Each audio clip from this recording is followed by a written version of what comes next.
AITA for not letting my stepson move back in after he pranked me. I, 48M, have been married to my wife Karen, 45F, for 5 years.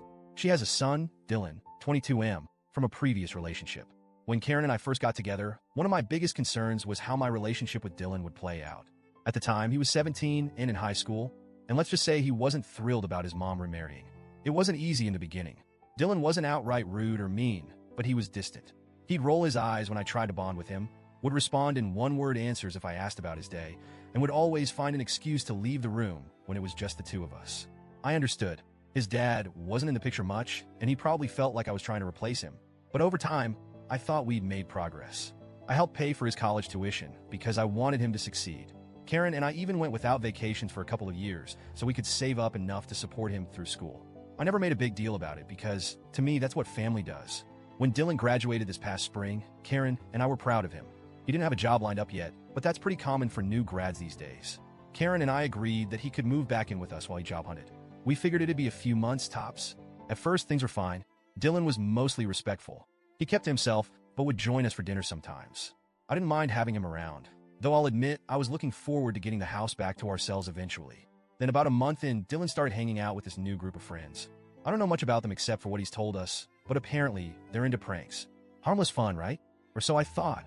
At first, it was small stuff. He'd jump out from behind a door to scare me or put plastic wrap over the toilet seat. Annoying, sure, but I brushed it off.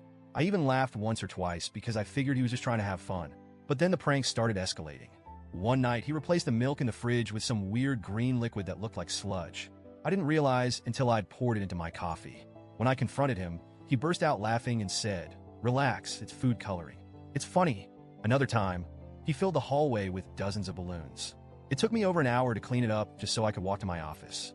Again, he laughed it off, saying, "Come on, it's harmless." I started to get annoyed. I work from home as a project manager, and my job is demanding.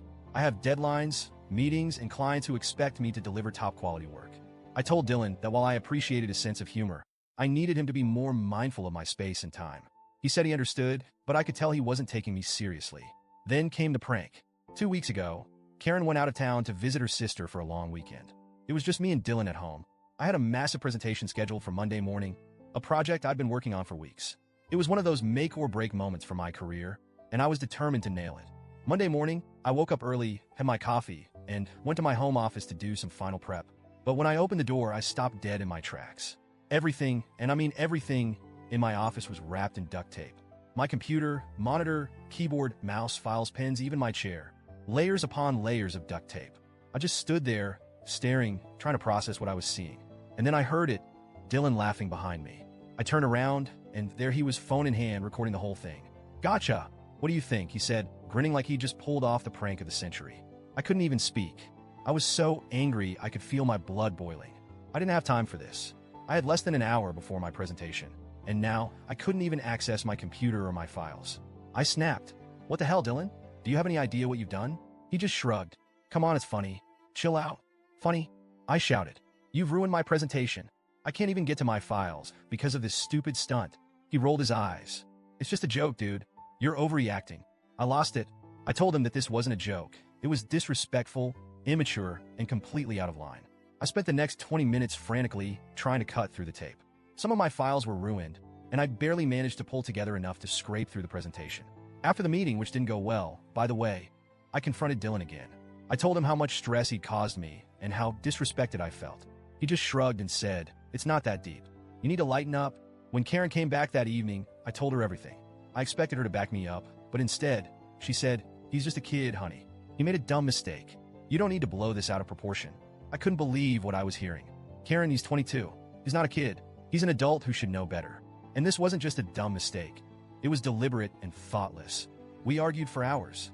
I told her that I couldn't live with someone who had so little respect for me or my work. She said I was being too harsh and that I needed to give Dylan a second chance. But here's the thing. This wasn't the first time Dylan had disrespected me. It was just the first time it had real consequences.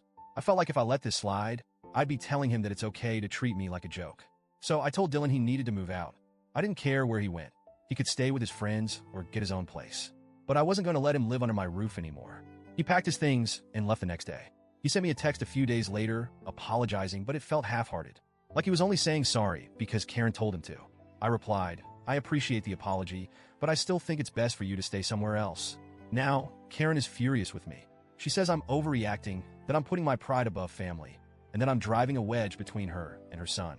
I try to explain that this isn't about pride, it's about respect. But she doesn't see it that way.